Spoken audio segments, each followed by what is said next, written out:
High friends, welcome to metro story. Yes, நம்ம Lakshmi Priya ma'am வந்து காலையிலேருந்து போஸ்டிங்கில் கணக்கு போட்டுக்கிட்டே இருக்கிறாங்க அவங்க பேஜில். எஸ், அதையே உங்களுக்கு உடனுக்குடன் நம்ம பேஜை வந்து போட்டுட்ருக்குறேன். இப்போயும் அதே போஸ் தாங்க. பட் என்னென்னா டிஃப்ரெண்ட் போஸஸ் வந்து கொடுத்துருக்குறாங்க.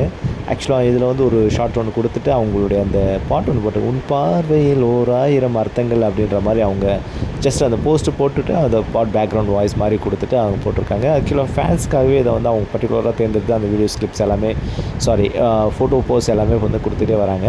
இதான் ஆஸ் ஆஃப் நோ இங்கே பார்த்துட்ருக்காங்க அவங்களுடைய அப்டேட்டு. ஷூட்டிங் அப்டேட்டு அந்த மாதிரி வேறு எதுவும் கொடுக்கலைங்க. ஆஸ் ஆஃப் நோ நேற்று கொடுத்தா இல்லையா அந்த ஜுவல்லரி ஷாப்ஸ் அதுதாங்க போயிட்டுருக்கு. வேறு எதுவுமே அவங்க அப்டேஷன் வந்து பிடிஎஸ் எதுவும் இன்னும் ரிலீஸ் ஆகலை. அதனால தான் உங்களுக்கு எதுவும் அப்டேட் பண்ண முடியல. ஆஸ் ஆஃப் நோ இந்த மாதிரி ஸ்டில்ஸை தான் வந்து ஃபேன்ஸுக்காக போட்டுட்ருக்காங்க. அதை நீங்கள் பார்த்து என்ஜாய் பண்ணுங்கள். ஸோ நம்ம மெட்ரோ ஸ்டோரியில் அதை நான் அப்டேட் பண்ணியிருக்கேன். சரிங்களா? மேற்கொண்டு நான் நிறைய விஷயங்கள் நம்மளுடைய வீடியோஸில் இருக்குது. மெட்ரோ ஸ்டோரி சப்ஸ்கிரைப் பண்ணாதவங்க பண்ணிவிட்டு அந்த வீடியோஸும் நீங்கள் பார்க்கலாம். சரிங்களா? Okay friends, thank you.